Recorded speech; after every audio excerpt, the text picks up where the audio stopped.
الحمد لله رب العالمين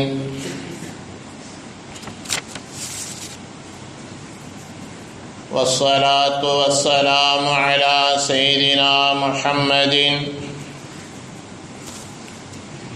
وعلى آله وأصحابه أجمعين. قال الله تبارك وتعالى في القرآن العظيم والفرقان الحميد: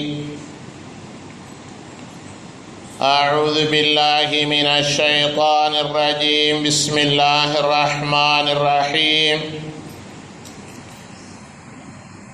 لن ينال الله لحومها ولا دماؤها ولكن يناله التقوى منكم. صدق الله العلي العظيم. عن أبي هريرة رضي الله تعالى عنه قال: قال رسول الله صلى الله عليه وسلم: من كان له ساعة ولم يضحي فلا يقربن مصلانا. رواه ابن ماجه أو كما قال عليه الصلاة والتسليم. رضينا بالله ربا وبالإسلام دينا وبمحمد صلى الله عليه وسلم نبيا ورسولا وبمحي الدين عبد القادر جيلاني قدس الله سره اللذيذ شيخا ومرشدا. அளவற்ற அருளாளனும் நிகரற்ற அன்புடையவனுமாகிய எல்லாம் வல்ல அல்லாஹுவின் திருப்பெயரால் துவங்குவோமாக. சலாத்தும் சலாமும் ஹஸ்ரத் சையதுனா முஹம்மதுர் ரசூலுல்லாஹி ஸல்லல்லாஹு அலைஹி வஸல்லம் அவர்கள் மீதும் அவர்களை பின்பற்றி வாழ்ந்த சத்திய சஹாபாக்கள், தாபீன்கள், தபவு தாபீன்கள், இமாம்கள், இன்று உலகத்திலே பல்வேறு பகுதியில் வாழக்கூடிய முஸ்லிம் சமுதாய மக்கள், குறிப்பாக இந்த ஜும்மாவுடைய தொழுகைக்காக முன்னமே வந்து அமர்ந்திருக்கிற நம் எல்லோரின் மீதும் அல்லாஹுவின் அன்பும் அருளும் என்றென்றும் நின்று நீங்கா நிலவட்டுமாகுக. ரப்புல் ஆலமீன் அல்லாஹ் ஜல்ல ஷானுஹு தஆலா நமக்கும் நம்முடைய சந்ததிகளுக்கும் நீண்ட ஆயுளையும் நிறைவான செல்வத்தையும் நோயற்ற வாழ்வையும் குன்றாத மன நிம்மதியையும் சம்பூர்ணமான ஈமானிய பாக்கியத்தையும் தந்தருள் புரிவானாக. அன்பான பெருமக்களே, அல்லாஹுடைய அருளின் காரணமாக புனிதமான துல்ஹஜ் மாதம் இன்ஷா அல்லாஹ் நம்மை எதிர்நோக்கி வர இருக்கிறது.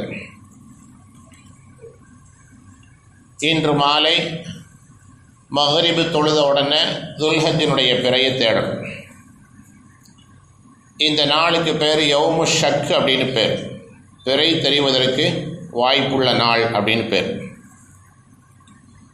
பிறை தெரிந்தால் துல்ஹஜ் மாதம் ஆரம்பமாயிரும்.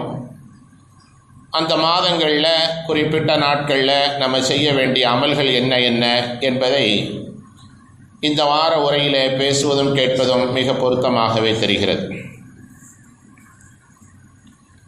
அன்பான பெருமக்களே, குர்பானி கொடுக்கக்கூடியவர்கள் துல்ஹஜ் மாதத்தினுடைய பிறையை பார்த்துவிட்டால் குர்பானி கொடுக்குற வரைக்கும் முடிகளையும் நகங்களையும் களையக்கூடாது. இந்த வாட்ஸ்அப்பை திறந்தீங்கன்னா எங்கே பார்த்தாலும் அந்த மெசேஜ் தான். எந்த குரூப்பில் போய் பாருங்கள், எல்லாம் உஷாராக இருங்க, துல்ஹஜ் மாதம் பிறக்க போகுது, முடியெல்லாம் வெட்டிடுங்க, அசருக்குள்ளேயே வெட்டிடுங்க, அப்புறம் மகரிப் வந்துச்சுன்னா துல்ஹஜ் மாதம் பிறந்துடும். எங்கே பார்த்தாலும் அது தப்புன்னு சொல்ல வரல. சில விஷயங்களில் கொஞ்சம் விரிவான விளக்கங்களை தெரிந்து கொள்ளணுங்கிறதுக்காக நான் உங்களை கவனப்படுத்துகிறேன். சுனன் இப்னு மாஜாவில் ஒரு நபிமொழி வருது. உம்மு சலமா ரலியல்லாஹு அன்ஹா அவர்கள் அறிவிக்கக்கூடிய ஒரு செய்தி. நபி ஸல்லல்லாஹு அலைஹி வஸல்லம் சொன்னாங்க, மர்ரஹா மின்கும் ஹிலால தில் ஹிஜ்ஜா, துல்ஹஜ் மாதத்தினுடைய பிறையை நீங்கள் கண்டால், ஃபஅராத அன் யுضஹிய, உதுஹியா கொடுக்க வேண்டும், குர்பானி கொடுக்க வேண்டும் என்ற எண்ணம் இருந்தால் அவர்கள் பிறை பார்த்ததற்கு பிறகு முடிகளை நகங்களை களைய வேண்டாம் என்று அல்லாஹ்வுடைய தூதர் ஸல்லல்லாஹு அலைஹி வஸல்லம் சொன்னார். இது இப்னு மாஜாவில் இருக்குது, சஹீஹுல் முஸ்லிமில் இருக்குது, எல்லா நபிமொழி கிரந்தங்களையும் பதிவாயிருக்கு. பொதுவாக ஒரு செய்தி என்ன அப்படின்னா, ஹதீஸுகளில் வரக்கூடிய செய்திகளை மார்க்க விற்பன்னர்கள், ஃபுகஹாக்கள் என்று சொல்லப்படக்கூடிய மார்க்க அறிஞர்கள், முஹத்திஸீன்கள் என்று சொல்லப்படக்கூடிய ஹதீஸ் கலை வல்லுநர்கள் அதை ஆய்வு செய்வார்கள். ஆய்வு செஞ்சு அந்த ஹதீஸுக்கு, அதில் சொல்லப்பட்டிருக்கிற சட்டத்துக்கு என்ன ஹுக்குமு தரணும், தெளிவான சட்டம் என்ன தரணும் அப்படின்னு சொல்லி முடிவு செய்வாங்க. அது ஹதீஸுகளில் இருக்காது. என்ன சட்டம் அப்படின்னு கேட்டால், இப்போ ஃபர்துன்னு நம்ம சொல்கிறோம், வாஜிபுன்னு சொல்கிறோம், சுன்னத்து முஅக்கதான்னு சொல்கிறோம், சுன்னத்துன்னு சொல்கிறோம், முஸ்தஹப்புன்னு சொல்கிறோம், நஃபிலுன்னு சொல்கிறோம். இப்படி நிறைய படித்தரங்கள் இருக்குது நம்ம செய்யக்கூடிய காரியங்கள், அப்படித்தானே? இப்போ ஃபர்து அப்படின்னா கண்டிப்பாக நம்ம அதை செஞ்சே ஆகணுங்கிற அர்த்தம். சுன்னத்து முஅக்கதா அப்படின்னாலும் கண்டிப்பாக வலியுறுத்தப்பட்ட சுன்னத்துங்கிற அர்த்தம். வாஜிபுன்னாலும் கட்டாயமானது அப்படிங்கிற அர்த்தம். முஸ்தஹப்பு நஃபிலு அப்படின்னா செய்யலாம், செஞ்சால் நன்மை, செய்யாமல் இருந்தால் குற்றம் கிடையாது. அப்படி சட்டங்கள் இருக்கு. அதே மாதிரி துல்ஹஜ் மாதத்தினுடைய பிறை பார்த்து விட்டால் முடிகளை களைய வேண்டாம், நகங்களை களைய வேண்டாம் என்று நபிகள் ஸல்லல்லாஹு அலைஹி வஸல்லம் சொன்ன இந்த நபிமொழி இருக்குதே, இந்த செயலுக்கு என்ன ஹுக்கும் தருகிறார்கள் மார்க்க விற்பனர்கள் என்று சொன்னால், முஸ்தஹப் என்று சொல்லப்படுகிறது. முஸ்தஹப்னா என்ன அர்த்தம்? விரும்பத்தக்க செயல் அப்படிங்கிற அர்த்தம். விரும்பத்தக்க செயல். நஃபில் அப்படின்னு சொல்லப்பட்டிருக்கு. நஃபில்னா என்ன அர்த்தம்? உபரியான வணக்கம்ங்கிற அர்த்தம். நபி ஸல்லல்லாஹு அலைஹி வஸல்லம் சொன்னது உண்மைதான். பிறை பார்ப்பதற்கு முன்னரே நம்முடைய முடிகளையும் நம்முடைய நகங்களையும் அகற்றி நாம் தெளிவாக இருந்து கொள்ள வேண்டும். ஆனால் அப்படி ஒருவர் செய்ய தவறிவிட்டால், அவர் கவனிக்கலை, தெரியலை, பிற 2 ஆயிடுச்சு 3 ஆயிடுச்சு, அதுக்கப்புறம் அவர் முடி வெட்டிட்டாரு, அது ஒரு பெரிய குற்றம் மாதிரி யோசிக்க வேண்டியதில்லை. எதற்காக உங்களுக்கு சொல்ல வருகிறேன் என்று சொன்னால், இன்று மீடியாக்களிலே வரக்கூடிய செய்தியை பார்த்தால் அது என்னமோ ஃபர்து மாதிரி ஒரு பிம்பத்தை காட்டுகிறார்கள். கண்டிப்பாக பிறப்பறதுக்கு முன்னால் எல்லாத்தையும் செஞ்சு முடிச்சு தயாராகிருங்க, அப்படி கிடையாது. முஸ்தஹப்பான காரியம், நஃபிலான காரியம் ஒருவர் மறந்து செய்து விட்டாலோ அல்லது நினைவில்லாமல் கவனக்குறைவாக இருந்துவிட்டு பிறை பிறந்ததற்கு பிறகு குர்பானி கொடுக்கக்கூடியவர் இந்த முடிகளை நகங்களை கலட்டினாலும் தவறில்லை என்பதுதான் மார்க்க தீர்ப்பாகும். இதில் நம்ம குழம்ப வேண்டிய அவசியம் இல்லை. பொதுவாகவே ஷரியத்தில் ஃபர்து, வாஜிபு, சுன்னத்து, முஸ்தஹப்பு இதையெல்லாம் நமக்கு தீர்வாக எழுதித்தவர்கள் இமாம்கள், மார்க்க விற்பனர்கள். ஹதீஸுகள் எங்கேயுமே அப்படி இருக்காது. நபி ஸல்லல்லாஹு அலைஹி வஸல்லம் சுபுஹுடைய 2 ரக்அத் தொழுதார்கள் அப்படின்னு தான் ஹதீஸில் இருக்கும். அது சுன்னத்தா ஃபர்தா அப்படிங்கிறத மார்க்க விற்பனர்கள் தான் ஆய்வு செய்து எழுதியிருப்பாங்க. அதே அடிப்படையில் தான் இந்த விஷயங்கள் முஸ்தஹப் என்று சொல்லப்பட்டிருக்கிறது. எங்களுடைய உஸ்தாத்மார்கள் மாணவர்களுக்கு புரியறதுக்காக ஒரு செய்தி சொல்லுவாங்க. எப்பா, தலப்பா கட்டுறது சுன்னத்து, அது நபி வழி. நபி ஸல்லல்லாஹு அலைஹி வஸல்லம் தலப்பாவோட பல நேரங்களில் இருந்திருக்கிறாங்க, எப்போதுமே இருந்திருக்கிறாங்க. ஆனால் நம்முடைய மானத்தை மறைக்கிறோம் பார்த்தீங்களா, அது ஃபர்து. ஆண்களை பொறுத்தளவுக்கு தொப்புள்ளிருந்து முட்டி வரைக்கும் மறைக்கிறது ஃபர்து. நம்ம இப்போ எப்படி ஆகிட்டோன்னு சொன்னால், தலப்பாவுக்கு முக்கியத்துவம் கொடுக்குறோம், இங்கே கையில் காற்றோட பறந்துக்கிட்டு இருக்கு, அப்படி நிலைமை ஆகிப்போச்சு. அதற்காக வேண்டித்தான் நான் உங்களுக்கு கவனப்படுத்துகிறேன். பிறை பிறப்பதற்கு முன்னர் நம்முடைய முடிகளையும் நகங்களையும் அகற்றிக்கொள்ளுதல் என்பது முஸ்தஹப்பான காரியமாகும், நஃபிலான காரியமாகும். எந்த செயலுக்கு எந்த சட்டத்தை கொடுக்க வேண்டும் என்பதை நாம் தெளிவாக புரிந்து கொள்ள வேண்டும். பொதுவாகவே இது போன்ற முக்கியமான ஒரு இபாதத்துக்கள் வரக்கூடிய நேரங்களில் நான் பல தடவை உங்களுக்கு சொன்ன விஷயம்தான், அந்த வாரம் பயான் கிடையாது, வகுப்பு எடுக்கிறது தான். மாணவர்களுக்கு சொல்லித்தர மாதிரி தான் இன்ஷா அல்லாஹ் இந்த வாரம் பயான் இருக்கும். கொஞ்சம் கவனமாக இன்ஷா அல்லாஹ் கேளுங்க. குர்பானி நாம் கொடுப்பது கடமை. யார் குர்பானி கொடுக்கணும்? யார் மேலே அது கடமை? செல்வந்தர்கள் கொடுக்கணும். கொஞ்சம் அப்படியே தள்ளி வந்துருங்க, முன்னாடி வந்துருங்க, நெருங்கி வந்துருங்க. செல்வந்தர்கள் குர்பானி கொடுக்கணும். இப்போ செல்வந்தர்கள்ங்கிறதுக்கு மார்க்கம் என்ன விதி வைத்திருக்கிறது என்று சொன்னால், ஹதீஸுகளில் வரக்கூடிய ஒரு செய்தி, ஒரு குறிப்பிட்ட தீனார் திர்ஹங்கள் வெள்ளிக்காசு தங்க காசு இருந்தால் அவங்க செல்வந்தர் அப்படின்னு சொல்லி ஹதீஸுகளில் வருது. இப்போ தீனாரையும் திர்ஹத்தை எங்கே போய் சொல்கிறது? அதனால் இன்றைக்கி நம்ம நடைமுறை பழக்கத்தில் உள்ளதை பிரகாரம் கவனித்து பார்த்தா, வெள்ளி ஒருத்தர் வைத்திருந்தார் என்று சொன்னால் 612.5 கிராம் மதிப்புள்ள வெள்ளி அவரிடத்தில் இருந்தால், பெருநாளன்று காலையில் இருந்தால் அவர் மேலே குர்பானி கடமை. எவ்வளோங்க?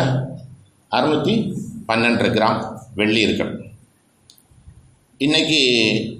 இன்றைய மார்க்கெட்டு ஒரு கிராம் வெள்ளி 100 ரூபா 50 காசு, கிட்டத்தட்ட 61,000 ரூபாய். இந்த 612 கிராமுக்கு நம்ம கணக்கு போட்டு பார்த்தா எவ்வளோ வருது? 61,000 ரூபா வருது. இப்போ பெருநாள் அன்னைக்கு காலையில் ஒருத்தர் கடன் இல்லாமல் எல்லா விதமான அவசிய செலவுகள்லாம் போக 61,000 ரூபா வச்சுருந்தாருன்னா அவர் குர்பானி கொடுக்கணும்.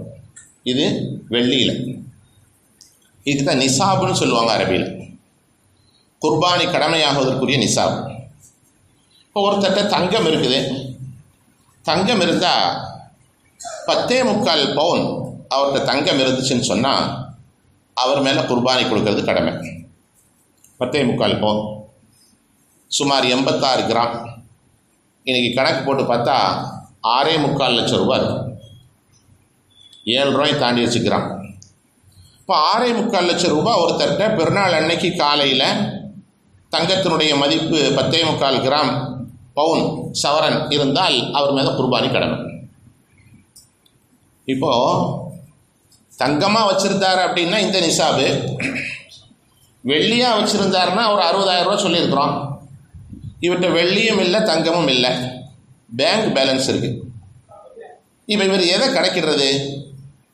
தங்கத்தை கணக்கிடணுமா வெள்ளியை கணக்கிடணுமா அப்படின்னா, மார்க்க விற்பனர்கள் சொல்கிறார்கள், இந்த 2 அளவுகளில் எந்த அளவை எடுத்தால் ஏழைகள் அதிகம் பயன்பெறுவார்களோ அந்த அளவைத்தான் எடுக்க வேண்டும். அன்ஃபருலில் ஃபுகராஹி, ஏழைகளுக்கு அதிகமாக பிரயோஜனம் தரக்கூடிய அளவை எடுக்க வேண்டும். அப்படின்னா இந்த வெள்ளியினுடைய மதிப்பைத்தான் எடுக்க வேண்டும். அப்போ 61,000 ரூபாய் ஒருத்தர் பெருநாள் அன்னைக்கு காலையில் கடன்கள் போக அத்தியாவசிய செலவுகள் போக அவருடைய கையில் பணமாக இருந்தாலோ அல்லது வியாபார பொருளாக இருந்தாலோ, கடை வச்சிருக்கிறார், அவர்கிட்ட நிறைய சரக்கு இருக்குது, இப்போ இந்த அளவுக்கு மதிப்புள்ள பொருள் இருந்தால் அவர் குர்பானி கொடுக்கறது கடமை. ஒரு தெளிவு இந்த இடத்துல நம்ம விளங்கினோம். ஜகாத்து கொடுக்கறதுக்கும் குர்பானி கொடுக்கறதுக்கும் வித்தியாசம் இருக்குது. ஜகாத்துக்கு எப்படின்னா, இப்போ இந்த அளவு சொன்னோம்ல, 61,000 ரூபா 6.25 லட்சம் ரூபான்னு தங்கம் வெள்ளின்ற அளவு சொன்னோம்ல, இந்த பணம் ஒரு வருஷமாக நம்ம இடத்துல சேமிப்பாக இருக்கணும். கடன்கள் போக அத்தியாவசிய செலவுகள் போக எல்லாம் போக ஒரு வருஷம் சேமிப்பாக இருந்தால்தான் ஜகாத்து கொடுக்க வேண்டும். ஆனால் குர்பானியை பொறுத்தளவுக்கு பெருநாள் அன்று காலையில் இந்த அளவு நம்மள்கிட்ட இருந்தாலே குர்பானி கடமையாயிடுச்சு. அப்போ ஒரு விஷயம் நம்ம ஒத்துதான் ஆகணும், ஜகாத்து கடமையாகாத பலர் குர்பானி கடமை உள்ளவர்களாக நாம் இருக்கிறோம் என்ற முடிவுக்கு வர வேண்டும். அப்படித்தானே? சில பேர்கிட்ட கையில் காசு இருக்காது, வரும் போகும் போய்கிட்டே இருக்கும். ஆனால் பெருநாள் அன்னைக்கு காலையில் ஒரு 60,000 ரூபா இல்லாமலாம் இருக்கும். அப்போ ஜகாத்து கடமை ஆகாது, ஆனால் குர்பானி கொடுக்கறது அவர் மேலே கடமை. நபி ஸல்லல்லாஹு அலைஹி வஸல்லம் சொன்னார்கள், ரொம்ப எச்சரிக்கையான ஹதீஸு, எந்த ஒரு மனிதன் குர்பானி கொடுப்பதற்கு வாய்ப்பு வசதி இருந்து குர்பானி கொடுக்கலன்னா ஈதுஹாவுக்கு வர வேண்டாம், பெருநாள் தொழுகைக்கெல்லாம் வர வேண்டாம் என்று பெருமான் ஸல்லல்லாஹு அலைஹி வஸல்லம் சொன்னார். சுனன் இப்னு மாஜாவில் இந்த நபிமொழி பதிவாக இருக்கிறது. சும்மா சாதாரணமாக சொன்ன மாதிரி தெரியுது. ஆனால் நபி ஸல்லல்லாஹு அலைஹி வஸல்லம் சொன்ன அந்த நபிமொழியினுடைய அழுத்தத்தை பாருங்கள். முஸ்லீம்கள் எல்லாமே பெருநாள் தொழுகைக்கு வரணும், ஆனால் வசதி இருந்து குர்பானி கொடுக்கலான்னு நீ வராத, ஏன் வர்ற என்று நபிகள் ஸல்லல்லாஹு அலைஹி வஸல்லம் கேட்கிறார். எவ்வளோ கோபமான வார்த்தைன்னு பாருங்கள். அதனால் இந்த வசதி வாய்ப்பு உள்ளவர்கள் குர்பானி கொடுப்பது அவர்கள் மீது கடமையாக ஆகிறது. நம்ம சமுதாயத்தில் நம்மளை அறியாமல் ஏற்பட்ட ஒரு பழக்கம் என்ன தெரியுமா? கல்யாணம் முடித்து குடும்பத்தோட கணவன் மனைவியாக இருந்தால் தான் அவங்க குர்பானி கொடுக்கணும் அப்படின்னு விளங்கி வச்சுருக்கிறோம். அது தப்பு. ஒருத்தன் 25 வயசு பையன் நல்லா சம்பாதிக்கிறான், மாதம் 2 லட்ச ரூபா வாங்குகிறான், அத்தா அம்மாட்டெலாம் தனியாக இருக்குது கணக்கு, வரவு செலவுலாம் அவங்க பார்த்துக்கிறாங்க, இவன்கிட்ட பேங்க் பேலன்ஸ் இருக்குது, இவன் மேலே குர்பானி கடமை. ஒரு பெண் பிள்ளை கை நிறைய சம்பாதிக்கிறது, தனக்கு சொந்தமான பணத்தை அது தானே சேமித்து வைத்திருக்கிறது, மற்ற செலவுகள் எல்லாம் எல்லோரும் பார்க்கிறார்கள். இன்னும் திருமணம் ஆகலை, ஆனால் 5 லட்சம் இருக்குது, ஒரு 10 லட்சம் இருக்குது, சொல்கிறதே சொல்லுவோம், நிறைய சொல்லுவோம். அப்போ அவங்க மேலேயே குர்பானி கடமை. இப்போ குர்பானி கடமையாகுவதற்கு திருமணம் முடித்திருக்க வேண்டும் என்ற கட்டாயம் இல்லை. சில பேர் நம்ம இப்படி வழங்கி வச்சுருக்கோம், சொந்த வீடு இருந்தால் தான் குர்பானி கொடுக்கணுன்ட்டு. அப்படி கிடையாது. சொந்த வீடு இல்லைங்க, வாடகை வீட்டில் தான் இருக்கிறோம், ஆனால் காசு இருக்குது, பெருநாள் அன்று மார்க்க விற்பனைகள் சொல்கிறாங்க குர்பானி கடமை என்று சொல்கிறார். இப்போ குர்பானி கடமை ஆகுவதற்கு திருமணம் முடிக்க வேண்டும் என்றோ சொந்த வீடு இருக்க வேண்டும் என்றோ பெரிய ஆளாக தான் இருக்கணுங்கிறது சொல்லும். அப்படிலாம் கிடையாது. வயது வந்த புத்தி சுவாதீனம் இல்லை ஒரு ஆணிடத்திலோ பெண்ணிடத்திலோ சொல்லப்பட்ட இந்த அளவு பெருநாள் அன்று காலையில் இருந்தால் அவர் மீது குர்பானி கொடுப்பது கடமை, வாஜிப். நபிகள் ஸல்லல்லாஹு அலைஹி வஸல்லம் அவர்கள் அதை வலியுறுத்தி பல நேரங்களிலே பேசியிருக்கிறார்கள். குர்பானி கொடுக்கறது சம்பந்தமாக ஒவ்வொரு வருஷமும் தொடர்ந்து நம்ம சொல்லிக்கிட்டே இருந்தாலும் பொதுவாக அது வருஷத்துக்கு ஒரு தடவை 1-2 நாள் வந்துட்டு போயிடுறதுனால நிறைய பேருக்கு அந்த சந்தேகங்கள் வந்துக்கிட்டே இருக்கும். நம்ம வீட்டில் நம்ம மகளோ அல்லது சகோதரியோ திருமணம் முடிக்காமல் இருப்பாங்க. ஆனால் அந்த குழந்தைக்காக நம்ம நகைகள் வாங்கி வச்சுருப்போம். அது அவங்களுக்கு சொந்தமானது தான், அவங்களுக்கு தான் கொடுத்து அனுப்ப போகிறோம். அப்போ இந்த அளவு நிசாப் உள்ள நகைகள் இருந்தால் அவர்களுக்கு மீதும் குர்பானி கடமையாக ஆகிறது. நிறைய விஷயங்களில் கவனம் இல்லாததன் காரணமாக இந்த விஷயத்தை, இந்த கடமையை நாம் செய்யாமல் ஏதோ குடும்பத்துக்கு ஒன்று கொடுத்தா போதும் என்ற ரீதியிலே செல்வது என்பது மார்க்கத்தை பற்றி சரியாக விளங்காதவர்கள் பேசக்கூடிய பேச்சு. யார் யாருக்கெல்லாம் இந்த வசதி வாய்ப்புகள் இருக்கிறதோ அவர்கள் அத்தனை பேரும் இந்த கடமையை நிறைவேற்றி ஆக வேண்டும். நபி ஸல்லல்லாஹு அலைஹி வஸல்லம் சொன்ன ஒரு ஹதீஸை பாருங்க, ரொம்ப அருமையான நபிமொழி. பெருநாள் அன்று காலையில் மா அமில இப்னு ஆதம யௌமன் நஹ்ரி அமலன் அஹப்ப இலல்லாஹி அஸ்ஸ வ ஜல்ல மின் ஹிராக்கித் தம் வ இன்னஹு லயஅதி யௌமல் கியாமத்தி பிகுரூனிஹா வ அضلافஹா வ அஷ்ஆரிஹா வ இன்ன الدم ليقع من الله عز وجل بمكان قبل أن يقع على الأرض فطيبوا بها نفسا رواه ابن மாஜா. நபி ஸல்லல்லாஹு அலைஹி வஸல்லம் சொல்கிறார்கள், பெருநாள் அன்று காலையில் குர்பானி கொடுப்பதற்கு வசதி இருந்தால் அவர் செய்யக்கூடிய அமல்கள் அத்தனையும் விட குர்பானி கொடுப்பது தான் சிறந்தது என்று பெருமானார் ஸல்லல்லாஹு அலைஹி வஸல்லம் சொன்னார். அதை விட சிறந்த ஒரு அமல், விருப்பமான அமல் அல்லாஹ்விடத்தில் வேறொன்றும் இல்லை. துல்ஹஜ் பிற 10 அன்னைக்கு தான் குர்பானி கொடுக்குறோம், அதுதான முதல் நாள். அப்போ துல்ஹஜ் பிற 10 அன்னைக்கு நம்ம குர்பானி கொடுக்கறதுக்கு வசதி வாய்ப்பு உள்ளவர்களாக நாம் இருந்தால் அந்த அன்று நாம் செய்யக்கூடிய அமல்களிலேயே மிகச்சிறந்த அமல், அஹப்ப இலல்லாஹி, அல்லாஹுக்கு மிக பிரியமான அமல் குர்பானி கொடுப்பது தான். கொஞ்சம் நம்ம யோசனை பண்ணி பார்க்குறோம். ஒரு 15,000 ரூபாய்க்கு ஒரு ஆடு வாங்கிடுறோம், 15,000 ரூபாய்க்கு. இல்லை கூட்டு குர்பானி அப்படி இப்படிலாம் சேர்ந்தால் ஒரு 5,000 ரூபா 6,000 ரூபாயில் ஒரு பங்கை முடிச்சிடலாம், சாதாரண விஷயம்தான். ஆனால் நபி சொல்கிறாங்க, நீ செய்யக்கூடிய அமல்கள்லையே ஹஜ்ஜு பெருநாள் அன்று நீ செய்யக்கூடிய அமல்கள்லையே ஆகச் சிறந்த அமல், அல்லாஹுக்கு பிரியமான அமல் இரத்தத்தை ஓட்டுவதுதான் என்று சொன்னார். ஒருத்தர் பெருநாள் அன்று காலையில் இட வசதி இல்லை வீட்டில், அது போய் யாரும் ஆட்டை வாங்கிக்கிட்டு அதுக்கு தீனியை போட்டுக்கிட்டு அது கழிவுகளை எல்லாம் சுத்தம் பண்ணிக்கிட்டு அதை அறுத்துக்கிட்டு வச்சுக்கிட்டு எதுக்கு, இப்போ தான் ஆர்டர் கொடுத்தா எல்லாமே வந்துடுது அப்படின்னு நினச்சி 15,000 ரூபா ஆடு வாங்குறதுக்கு பகரமாக ஒரு 1,00,000 ரூபா தர்மம் பண்ணிடுவோம், சதகா பண்ணிடுவோம், ஏழைகள்லாம் பார்த்து எல்லாத்தையும் கொடுத்துருவோம் அப்படின்னு கொடுத்தாருன்னா அது சிறப்பானதல்ல. 1,00,000 ரூபா கொடுக்குறாரு, 1,00,000 பார்க்கக்கூடாது. நபிகள் ஸல்லல்லாஹு அலைஹி வஸல்லம் சொன்னது, பெருநாள் அன்று மிகச்சிறந்த அமல், அல்லாஹுக்கு மிக பிரியமான அமல் எதுன்னா குர்பானி கொடுக்கறது தான், இஹ்ராப்புத்தம், இரத்தத்தை ஓட்டுவது தான். ஹதீஸுடைய விளக்கத்தில் சொல்லப்பட்டிருக்கு. இது எப்படிங்க 15,000 ரூபாய்க்கு ஒரு ஆடு வாங்கி 20,000 ரூபாய்க்கு ஒரு ஆடு வாங்கி கொடுக்கறது தான் சிறப்புன்னு நபி அவங்க எப்படி சொல்கிறாங்க அப்படின்னா, அங்கே ஆடு பணம் அப்படின்னு பார்க்கக்கூடாது. ஒவ்வொரு குர்பானி கொடுப்பவரும் தன்னுடைய இடத்திலே வைத்து ஆட்டையோ மாட்டையோ குர்பானி பிராணியையோ அறுக்கிற போது அவர் அறுப்பது ஆட்டை அல்ல, அவருடைய உள்ளத்தில் எப்படி தெரியுமா என்ன இருக்க வேண்டும், என்னுடைய மனோ இச்சைகள் அத்தனையும் நான் அறுத்து தூக்கி எறிகிறேன் என்ற எண்ணம் வர வேண்டும். அது நீ 1,00,000 ரூபா கொடுக்குறப்ப வராது. நபிகள் ஸல்லல்லாஹு அலைஹி வஸல்லம் அந்த எண்ணம் வர வேண்டும் என்பதற்காக வேண்டித்தான் இந்த காரியத்தை செய்ய சொன்னார். ஆடு குர்பானி பிராணிகள் நம்ம அறுக்கிறோமே, யாரையோ அறுக்க தெரிஞ்சவங்களை வச்சு அறுத்துக்கிறோம், அது மார்க்கத்தில் அனுமதிக்கப்பட்டிருக்கு, தப்பில்லை. ஆனால் முடிந்தவரை யார் நாம் குர்பானி கொடுக்குறோமோ அவர்களே அதை அறுப்பது தான் சிறப்பானது. என்னங்க எல்லா விஷயத்தையும் படிச்சுக்கிட்டா நம்ம இந்த உலகத்துக்கு வந்தோம், எதுவுமே தெரியாமல் தானே வந்தோம். அத்தனை காரியங்களையும் நம்ம செய்கிறவன் யார் யார் தெரிஞ்சவங்கன்னு பார்த்து ஒரு தடவை அவங்க கூட போய் பார்த்து பழகிக்கிட்டு அடுத்தடுத்து வியாபாரம் பழகிட்டா வந்தோம், விவசாயம் பழகிட்டா வந்தோம், நம்ம செய்யக்கூடிய உத்தியோகங்கள்லாம் தெரிஞ்சுக்கிட்டா வந்தோம், எப்படி நம்ம செய்கிறோம். ஆனால் இந்த விஷயத்துக்கு மட்டும் ஏங்க ஒரு ஆள் தேடணும், நாமளே செய்ய முடியுதுல்ல. ஒரு தடவை நமக்கு அறுக்க தெரியலையா, பக்கத்தில் நிற்க விட்டு தெரிஞ்சவங்களை வச்சு பார்த்துக்கிட்டு எப்படி அறுக்கிறோம்னு தெரிஞ்சுக்கிட்டு முடிஞ்ச வரைக்கும் நம்மளே அறுக்கணும். நாமே அறுக்கிற போதுதான் நம்முடைய மனோ இச்சையை அறுத்தல் என்ற உணர்வு நமக்கு உருவாகும். எந்த நோக்கத்திற்காக அல்லாஹ்வும் தூதர் ஸல்லல்லாஹு அலைஹி வஸல்லம் அவர்களும் சொன்னார்களோ அந்த உயர்வான நோக்கம் நமக்கு கிடைப்பதற்கு மிகப்பெரிய வாய்ப்பு ஏற்படும். குர்பானி கொடுக்குறோம்,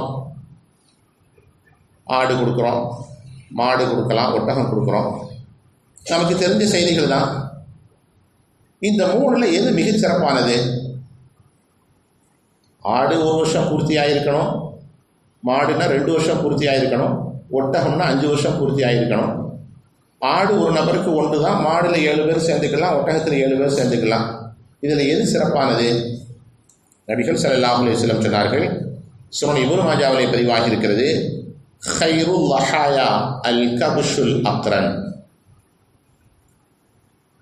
சிறந்த உத்ஹியா எதுவென்றால், சிறந்த குர்பான் எதுவென்றால் கொம்புள்ள ஆட்டை நீ குர்பானி கொடுப்பதுதான் என்று பெருமானார் ஸல்லல்லாஹு அலைஹி வஸல்லம் சொன்னார். இப்போ நல்ல தடகாத்திரமான ஆட்டை ஆடு கொடுப்பதுதான் சிறந்தது என்று பெருமானார் ஸல்லல்லாஹு அலைஹி வஸல்லம் நபிமொழியிலே சொல்லியிருக்கிறார். நம்முடைய வசதிக்காக ஒரு ஆடு கொடுத்துட்டு இன்னும் 2 பேர் நம்ம குடும்பத்தில் கடமை இருந்தால் கூட்டு குர்பானியில் சேர்த்துக்கிறோம், அது வேற விஷயம். ஆனால் ஹதீஸ்களில் வரக்கூடிய செய்தி மிகச்சிறந்த குர்பானி என்பது ஆடு கொடுப்பதுதான். வரலாற்றிலே ஒரு செய்தி பதிவாகி இருக்கிறது. வேலூர் பாக்கியாத்து சாலிஹாத் அரபிக் கல்லூரியினுடைய சுற்றுப்பகுதியில் வசித்துக் கொண்டிருந்த ஒருவர் பாக்கியாத்து சாலிஹாத் மதரசாவில் வந்து ஃபத்வா கேட்குறாங்க, மார்க்கத்தில் குர்பானி என்ன கொடுக்கணும், எது சிறந்தது? அப்போது அங்கே முதல்வராக இருந்தவர்கள் ஷேக் ஆதம் ஹசரத் நவரல்லாஹு மர்கதஹு முஃப்தி ஆஸம் என்றவர்கள் சொல்வார்கள், பாக்கியாத்து மதரசாவுடைய 3வது முதல்வர். அவங்க சொன்னாங்க, ஆடு கொடுக்கறது தான் சிறந்தது. எழுதி கொடுத்துட்டாங்க. வீட்டுக்கு போனவர் திரும்பி ஒரு சீட்டை தூக்கிட்டு வர்றார். தேவபந்து மதரசாலேருந்து ஒரு ஃபத்வா வந்திருக்கு. அந்த பகுதியில் 2 மதரசாக்கள்லேயும் அங்கங்கே உள்ளவங்க கேட்குற பழக்கம் இருக்குது. அங்கேருந்து ஒரு ஃபத்வா வந்திருக்கு, மாடு கொடுப்பது சிறந்ததுன்னு வந்திருக்குதே அப்படின்னு சொல்லி முஃப்தி ஆஸம் ஷேக் ஆதம் ஹஸரத் ரஹ்மத்துல்லாஹி அலைஹி அவர்கள் வந்து காட்டினாங்க. அவங்க பெரிய மகான் ஷேக் ஆதம். அவங்க ஓத வந்த கதை எப்படின்னா, வேலூரில் ரஹ்மத் பாலா அப்படின்னு சொல்லி ஒரு ஏரியா இருக்குது. அந்த பகுதியில் மதரசாவை உருவாக்கிய அலா ஹசரத் ரஹ்மத்துல்லாஹி அலைஹி அந்த பகுதியில் போய்கிட்டு இருந்தப்போ ஷேக் ஆதம் ஹஸருடைய தந்தை விவசாயம் பண்ணிக்கிட்டு இருந்தாங்க. இந்த பையன் சின்ன பையனாக நின்றுக்கிட்டு இருந்தான். அதான் ஹஸரத் ரஹ்மத்துல்லாஹி அலைஹி அவங்க தந்தைகிட்ட போய் இந்த பையனை எனக்கு கொடுத்துருங்க, எனக்கு தேவைப்படுது அப்படின்னு சொல்லி கேட்டு வாங்கிட்டு வந்து மதரசால ஓத வச்சான். தன்னுடைய ஃபிராசத் என்று சொல்லப்படக்கூடிய ஞான பார்வையால், அகப்பார்வையால் ஷேக் ஆலம் ஹஸரத் ரஹ்மத்துல்லாஹி அலைஹினுடைய உயர்தரமான ஞானத்தை புரிந்து கொண்டு அவர்களை கொண்டு வந்து மதரசால சேர்த்து உருவாக்குறோம். முஃப்தி அஸம் பேர், மிகப்பெரிய மார்க்க தீர்ப்பு வழங்கக்கூடியவர். அவங்க ஃபத்வா மார்க்க தீர்ப்பு எழுதி கையெழுத்து போட்டாங்கன்னா அது வாபஸ் வாங்கின வரலாறே கிடையாது. தெளிவாக இருப்பாங்க. அவங்கள்ட்ட கொண்டு வந்து காட்டுறாங்க, தேவபந்து மதரசாலேருந்து வந்திருக்குது, மாடு கொடுக்குறது தான் சிறந்தது, இதை வாங்கி வச்சுட்டு நீங்கள் போங்க, ஒரு வாரம் கழித்து நீங்கள் வாங்கன்னு அனுப்பிட்டாங்க. முஃப்தி ஆலம் ஷேக் ஆலம் வந்து தேவபந்து மதரசாவுக்கு ஒரு லெட்டர் எழுதுகிறாங்க. நீங்கள் எந்த அடிப்படையில் இந்த ஃபத்வா கொடுத்தீங்க? நபிகள் ஸல்லல்லாஹு அலைஹி வஸல்லம் சொன்ன பல்வேறு ஹதீஸ்கள் ஆதாரமாக காட்டி ஒவ்வொரு பகுதியிலையும் எந்த இறைச்சியை மனிதர்கள் விரும்பி சாப்பிடுகிறார்களோ அதை கொடுப்பது தான் சிறந்தது. உங்கள் பகுதியில் வேண்டுமானால் மாட்டு இறைச்சி விருப்பமானதாக மக்கள் சாப்பிடலாம். வடநாடுகளில் நீங்கள் தமிழ்நாட்டிலேருந்து ஒருத்தர் ஃபத்வா கேட்டிருக்கிறார். அப்போ எந்த பகுதியிலேருந்து உங்களுக்கு கேள்வி வந்திருக்குங்கிறத பார்த்து தான் நீங்கள் ஃபத்வா கொடுக்கணும். நீங்கள் எப்படி கொடுத்துருக்கீங்க அப்படிங்கிற மாதிரி ஆதாரங்களை முழுமையாக எழுதி அங்கே அனுப்பின உடனே திருப்பி தேவபந்து மதரசால இருந்து தான் கொடுத்த ஃபத்வாவை வாபஸ் வாங்கி நீங்கள் வசிக்கிற பகுதியில் ஆடு கொடுப்பது தான் சிறந்தது என்று லெட்டர் வந்துச்சு. ஒரு வாரம் கழித்து அந்த மனிதர் அந்த லெட்டரோட ஷேக் ஆலம் ஹஸரத் ரஹ்மத்துல்லாஹி அலைஹி வந்ததாக வரலாறு. எதற்காக சொல்ல வருகிறேன் என்று சொன்னால், நாம் நம்முடைய தேவைக்காக, வசதிக்காக, காசு பணம் குறைவு என்பதற்காக நாம் எதை விரும்புகிறோமோ, எது நமக்கு குறைவாக கிடைக்கிறதோ, அது சில பேர்லாம் 4500 3500 ஒரு விளம்பரம் பார்த்தா 1600 எப்படித்தான் இவங்களுக்கு மாடு கிடைக்கும் தெரியல. ஒரு பங்கு 1200 அது 2 கிலோ 3 கிலோ. தயவுசெய்து யாரும் கோவிச்சுக்காதீங்க, மசாயில சொல்கிறதுக்காக உங்களை கவலைப்படுத்துகிறேன். நம்மள பல பேர் அந்த ஈடுபாடு உள்ளவங்களாக இருக்கலாம். நம்மள்கிட்ட வந்து கேட்குறாங்க, அவங்கள்ட்ட கொடுங்க, அவங்கள்ட்ட கொடுங்கன்னு சொல்கிறோம், அது வேறு விஷயம். ஆனால் நல்ல கொழுத்த பிராணியாக கொடுக்க வேண்டும்.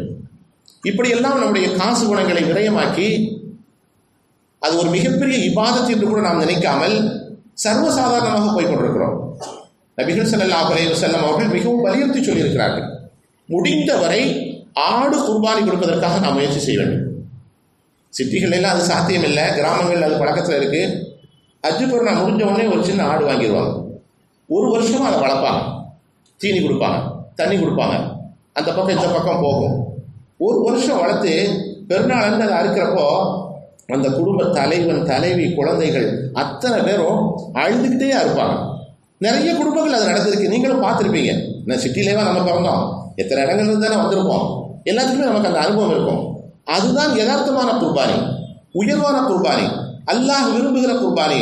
ரப்பே, இந்த ஆட்டின் இரத்தத்தை உனக்காக ஓட்டுவதைப் போல தேவைப்பட்டால் தீனுக்காக, மார்க்கத்திற்காக என்னையே நான் அர்ப்பணிக்க தயாராகிறேன் என்ற உணர்வோடு நாம் குர்பானி கொடுக்க வேண்டும். அந்த உயர்தரமான இபாதத் இன்று வெறும் சடங்குகளாக ஆகிவிட்டது, விளம்பரங்களாக ஆகிவிட்டது, வியாபாரங்களாக ஆகிவிட்டது.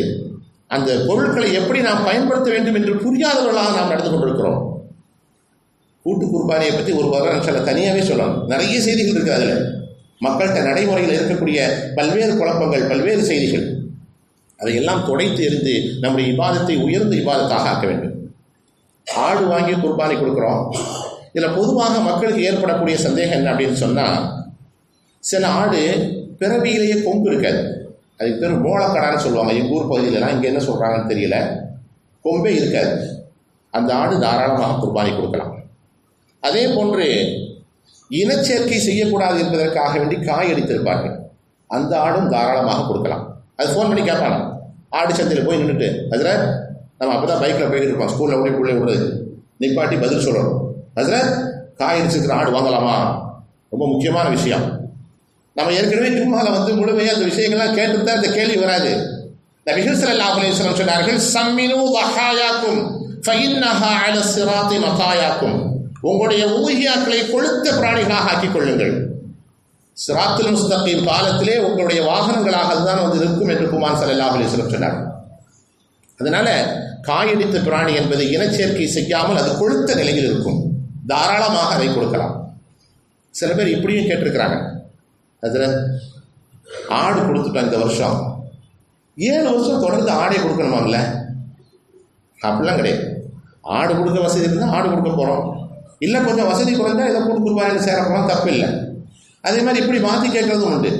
இந்த வருஷம் நான் கூட்டு குர்பானியில் சேர்ந்துட்டேன், 7 பங்கு சேர்ந்தேன்னா ஒரு மாடு, அதனால் 7 வருஷத்துக்கு கூட்டு குர்பானி தான் கொடுக்கணுமாமே? அப்படிலாம் கிடையாது. இந்த வருஷம் எது முடியுதோ அதை கொடுக்குறோம். ஒரு வருஷம் கூட்டு குர்பானியில் கொடுத்தா அடுத்த வருஷம் ஆடு வாங்கிக்கிறதுக்கு எல்லாம் வசதியை கொடுத்துறாங்கன்னா திருப்பி 6 வருஷமும் அதிலேயே தான் உட்காந்துருக்கணும்னு அவசியம் கிடையாது. நமக்கு எது வாய்ப்போ அதை நாம் தாராளமாக செய்யலாம். ஹதீஸ்களில் ஏராளமான விளக்கங்கள் சொல்லித் தரப்பட்டிருக்கிறது. இந்த குர்பானி பிராணி வாங்குகிற போது நல்ல கொழுத்த பிராணியாக வாங்க வேண்டும். மெலிந்தது, சொறி பிடித்தது, பார்வை தெரியாதது, அந்த அறுக்கிற இடத்துக்கு கூட நடந்து போக முடியாத அளவுக்கு தூக்கி கொண்டு போய் வச்சு அறுக்கிறது, இந்த மாதிரி உள்ள பிராணிகள்லாம் வாங்கக்கூடாது. காசு குறைவாக இருக்குங்கிறதுக்காக வேண்டி, அதே போன்று குறை உள்ளது, இவைகள் அத்தனையுமே நாம் முற்றிலுமாக தவிர்த்து விட வேண்டும். அது மாதிரி குர்பானி பிராணிகளை நம்ம தெரிஞ்சுக்க வேண்டிய இன்னொரு முக்கியமான செய்தி, காது வால் சில நேரங்களில் சேதமாயிருக்கும். ஃபிக்ஹ் கிதாபுகளில் சொல்லப்பட்டிருக்கிறது, காதும் வாலும் 3 ஒரு பங்குக்கு மேலாக குறை இருந்தால் அதை கொடுக்கக்கூடாது. காது இருக்குல்ல, ஒரு 4 இன்ச்சு இருக்குன்னு வச்சுக்கோங்க, அதில் 3 ஒரு பங்குக்கு மேலாக குறை இருந்தால் அதை குர்பானி கொடுக்கக்கூடாது. சும்மா லேசாக ஒரு கீரல் இருக்குது. சில நேரங்களில் இந்த மாடுலாம் பார்த்திங்கன்னா லோனில் வாங்கியிருப்பாங்க, ஒரு பித்தளையில் ஒரு பட்டன் ஒரு காதில் மாட்டியிருப்பாங்க, பார்த்துருக்கீங்களா? அந்த மாதிரி உள்ள குறைகளாக இருந்தால் தப்பு இல்லை. அதெல்லாம் ஒரு சின்ன ஓட்டை இருக்கும், அதில் தப்பு இல்லை. இப்போ காதாக இருந்தால், வாலாக இருந்தால் 3 ஒரு பகுதியை விட கூடுதலாக குறைந்து இருந்தால், அறுக்கப்பட்டிருது போயிருக்குது அப்படின்னு சொன்னால் அதை கொடுக்கக்கூடாது. அதை விட குறைவாக இருந்தால் கொடுக்கலாம். அதே மாதிரி சில நேரங்களில் ஆடுகள் பார்த்திங்கன்னா சண்டை போட்டிருக்கும், கொம்பு உடஞ்சிருக்கும். உடஞ்சிருந்தால் அந்த கொம்புள்ள ஆட்டை குர்பானி கொடுக்கலாம். வேரோடு பிடுங்கப்பட்டிருந்தால் மாத்திரம் கொடுக்கக்கூடாது. இதெல்லாம் குர்பானி பிராணியுடைய சட்டங்கள். நபிகள் ஸல்லல்லாஹு அலைஹி வஸல்லம் அவர்கள் மிக தெளிவாக மார்க்க விற்பனர்களுடைய வழியிலே நமக்கு ஏராளமான சட்டங்கள் சொல்லித் தரப்பட்டிருக்கிறது. இது அனைத்தையும் நாம் முழுமையாக பின்பற்ற வேண்டும். அது மட்டுமல்ல, குர்பானி என்பது நம்முடைய உயர்தரமான எண்ணத்தை அல்லாஹ்வின் பக்கம் சேர்க்கக்கூடிய உயர்தரமான ஒரு செயல். நம்முடைய மனோ இச்சையை முழுமையாக வெறுத்து அல்லாஹுக்காக நான் எதையும் செய்கிறதுக்கு தயாராகிறேன் அப்படின்னு சொல்லி நம்ம குர்பானி கொடுக்குறோம். இந்த குர்பானி முழுமையாக கூடணும்னு சொன்னான், முழுமையாக நிறைவேறணும்னு சொன்னான். அது ஆடாக இருந்தாலும் சரி, மாடாக இருந்தாலும் சரி, அந்த ஆட்டுத்தோல் மாட்டுத்தோல் வரும் பார்த்தீங்களா, அதை நாம் எப்படி பயன்படுத்துகிறோங்கிறத வச்சு தான் இருக்குது. ஆடு நம்ம கொடுக்குறோம், அந்த ஆட்டுத்தோலை நம்மளே பதனிட்டு அதை உப்புலாம் தேய்ச்சி அதை ஒரு விரிப்பாக்கி பயன்படுத்துகிறாங்க, பயன்படுத்தலாம். அதை விற்று விட்டால் ஜகாத்து வாங்க தகுதி உள்ள ஏழைகளுக்கு நாம் அதை தர்மம் செய்துவிட வேண்டும். ஆட்டுத்தோலாக இருந்தாலும் சரி, மாட்டுத்தோலாக இருந்தாலும் சரி, அதை நாம் விற்று விட்டால் ஜகாத்து வாங்க தகுதி உள்ள ஏழைகளுக்கு நாம் அதை தர்மம் செய்ய வேண்டும். அப்படி செய்யாமல் இருந்தால் குர்பானி கூடாது. நான் ஒரு விஷயத்தை அவங்க கவலைப்படுத்துகிறேன். இந்த கூட்டு குர்பானிலாம் கொடுக்குறாங்கல்ல, 7 பேர் சேர்ந்து, அந்த மாட்டு தோல் மாட்டை விற்ற விற்பனையின் லாபத்தில் அவர் சேர்த்து கொண்டால் குர்பானி கூடாது. ஏன்னா தோலை விற்றுருவாங்க, யாரும் தோலை வைக்க போகிறதில்லை. அப்போ அந்த தோல் எங்கே போகுது? நம்ம குர்பானி பங்கு சேர்ந்துருக்கிறோம்னா, நான் தெரிஞ்சிருக்கேன், என் தம்பி சேர்ந்துருக்காரு, எங்கள் அண்ணன் சேர்ந்துருக்காரு, ஒரு 3-4 பேர் சேர்ந்துருக்கோன்னா அந்த குர்பானி பங்கு சேர்ந்தவற்றை நீ தோலை என்ன பண்ணுறேன்னு கேட்கணும்.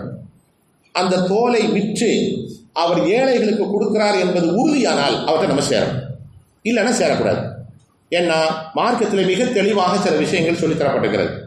குர்பானியுடைய தோலுக்கு என்ன சட்டமோ அதே சட்டம்தான் அந்த குர்பானி பிராணியுடைய கயிறு, அது கட்டியிருக்கக்கூடிய சிலங்கை, இது அனைத்தும் வச்சுக்கலாம், அடுத்த வருஷத்துக்கு கூட பயன்படுத்திக்கலாம். அதை விற்று விட்டால் ஏழைகளுக்கு தான் கொடுக்க வேண்டும். இப்படி மார்க்க சட்டங்களை முழுமையாக நாம் தெரிந்து வரக்கூடிய ஹஜ் பெருநாளை